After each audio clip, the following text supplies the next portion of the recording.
Ladies and gentlemen, welcome to Deerman! Hello? Hello? Hey everybody, welcome to Deerman. My name's Andrew Hilbert, and I'm so glad to be here. Thanks for coming, showing up every fucking time I do this. You can support us at patreon.com/ahilbert. Our website's deermanbegins.com. It's a central hub for all things Deerman. I'm having a lot of fun, y'all. Let's get right into the story. This is Deerman, Chapter 9, Wanted Signs. The more me and the man-cat drove around aimlessly, wasting our days, the more I noticed that Old West-style wanted signs were being posted around all over the goddamn place. There was even one at the Los Cazadores Musical, a Chuck E. Cheese ripoff that sold Tex-Mex and Tecate. Pull over, I told Warning. Meow. I rolled my deer eyes. Fucking cats, man. He parked in the handicap spot. It was something I was always uncomfortable with, but if anyone came up and gave us shit, I'd be flabbergasted. And I don't use that word lightly. I'm a fucking bipedal deer. He's a naked guy who wants to be a cat. If handicap were not, then what is? We're just going to walk in there casually, you know, I said. Meow, Warning said, but his eyes betrayed an inner doubt. Yeah, I said, rubbing my hoof on my chin. Maybe you should stay in the car. Warning nodded. It's one thing to believe you're a cat. It's another thing to walk into a family restaurant naked with a deer. There was no rush, though. When I got inside, there wasn't even a hostess to greet me. The place was damn near empty. There was trash everywhere and a few old men smoking cigarettes staring at the stage. Hey, bud, an old man with no teeth said to me from behind his pitcher of beer. You here for the show? The show? I asked. Yeah, El Cazador promised a big show today. A big, bad show. He's El Gran Cazador Blanco con Pello Amarillo. The great white hunter with yellow hair. I figured you were in the show. Oh, yeah, I am. Well, the old man said, lighting a cigarette, don't let me stop you from doing your thing. Isn't this a family restaurant? On the weekends, yes. During the day, it's a little bit different.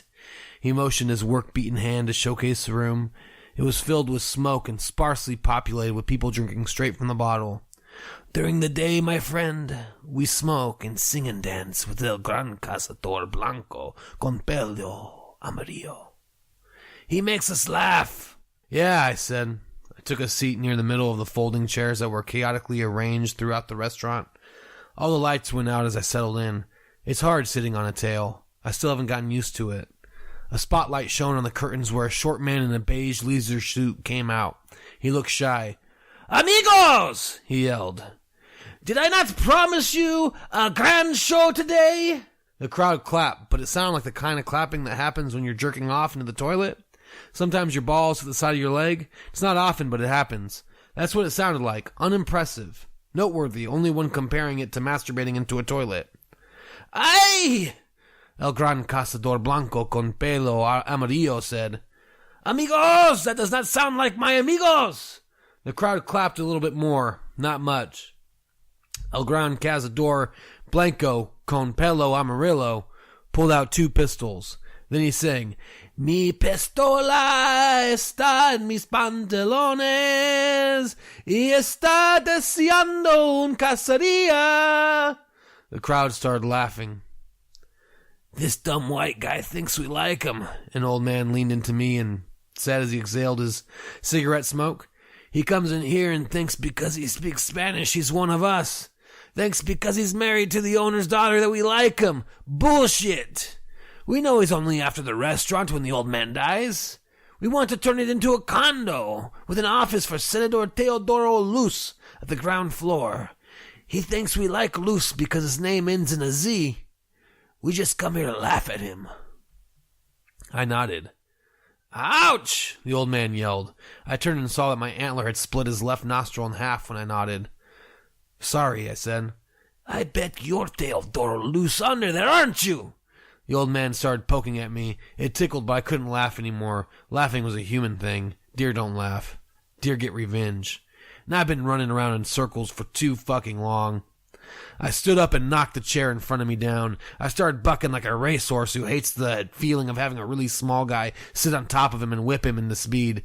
I charged El Gran Cazador Blanco con pelo amarillo. The crowd cheered. "Kill him! Kill him! Kill him!" they chanted. I felt their hatred wash over me, and I charged harder.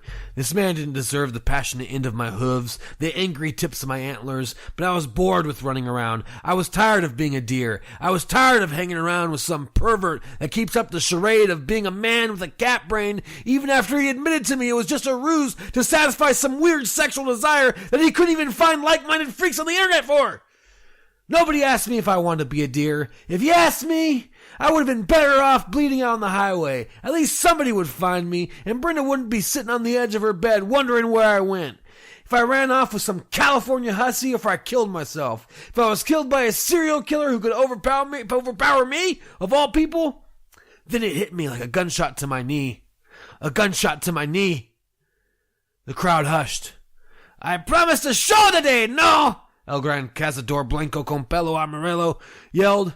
"Now this muchacho was not a part of this show, but now he is, and we're all better for it, no?" I fell to the ground and stared up to him. His pants were wet. He was scared, but he had weapons. I just had fucking antlers and a burning passion for revenge. Friends, sometimes the latter is more than gunpowder can ever provide. "The show, amigos, must go on," El Gran Cazador said. The curtains went up. His animatronic band went into a steady rhythm with a surprisingly complex emotional composition for a band made of robots. He sang, "Cada vez que entro en un restaurante mexicano se vuelve menos auténtico. Cada vez. He grabbed his dick and spun around like a cheap Michael Jackson. A screen came crashing down from the ceiling. On it, the first slide of a PowerPoint presentation was illuminated. It read, "The future of Los Cazadores Musical." The crowd hushed. El Gran Cazador Blanco tugged at a rope that hung on center stage. A cage with a young woman and her father came crashing down. It took out the first row of chairs, killing one spectator. El Gran Cazador laughed. "Nobody will miss him." El Gran Cazador pranced towards me in his white cowboy boots. He unbuckled his pants, knowing I couldn't lift myself off the ground. But I had antlers, and I was getting a lot more familiar with how to use them. I pummeled forward, impaling the little idiot and lifting him off the floor. I shook my head and he flew off, hitting the wall. His urine-stained pants were now covered in blood. The crowd stood and cheered. "My husband!" The young lady clutched at her heart and reached for El Gran Cazador Blanco from her cage. Her father was unconscious. "That idiot never loved you," said a voice from the crowd. "He was just after your father's property." But El Gran Cazador Blanco wasn't finished. He pulled himself up off the floor and stumbled toward the cage. "It's true, my love. I'm sorry, but money is more important than authenticity. This is America!" He pointed his pistol, trembling at the father. "I made sure he willed this to me before he died. Now I'm speeding up the process." I dragged myself across the stage, bleeding and practically useless. I poked at him with an antler, but he must have been in some kind of greedy trance. He didn't even turn around. I stuck my antler into the stage and used my weight to do a spinning kick on the floor. He fell flat on his ass, fell face first into my antler. "Tell," he said, grasping last breaths. "Tell everyone my name. Mi nombre es Blake Gentle. I fought valiantly." The crowd descended on me and helped me unstick myself from the stage. One of them came up with one of the wanted posters. "It's him," he said. I was scared, but I was also in a lot of pain, and jail would probably fix me up or put me out of my misery. I rested my head on the stage and closed my eyes. I heard sirens in the distance. The front door opened, bringing in unwanted light. "Hey, let's get the fuck out of here! The cops are on their way!" It was warning. Sliding in and talking like a real fucking human to save our asses. He ran up to me, flopping around in the air, not a care in the world. "We'll help," the father in the cage said to warning. A group of men surrounded me and lifted me up, carrying me into the truck bed. I was woozy. My eyes were tired. The sun blinded me. "You saved my father's business," the young woman said. She kissed me on the cheek. "You're a hero," she said as she peeled her late husband's face off my antler. "I'm a hero." All right, everybody, thank you so much for listening to Deerman. I'm Andrew Hilbert. You can catch Deerman at deermanbegins.com. anytime. That's our main central hub of information. That's deermanbegins.com. If you like what you heard, please consider becoming a patron at patreon.com/ahilbert. For just $1 a month, get you early access to the text. $2 get you early access to the text and the cover. And $3 get you early access to the audio, what you're hearing right now.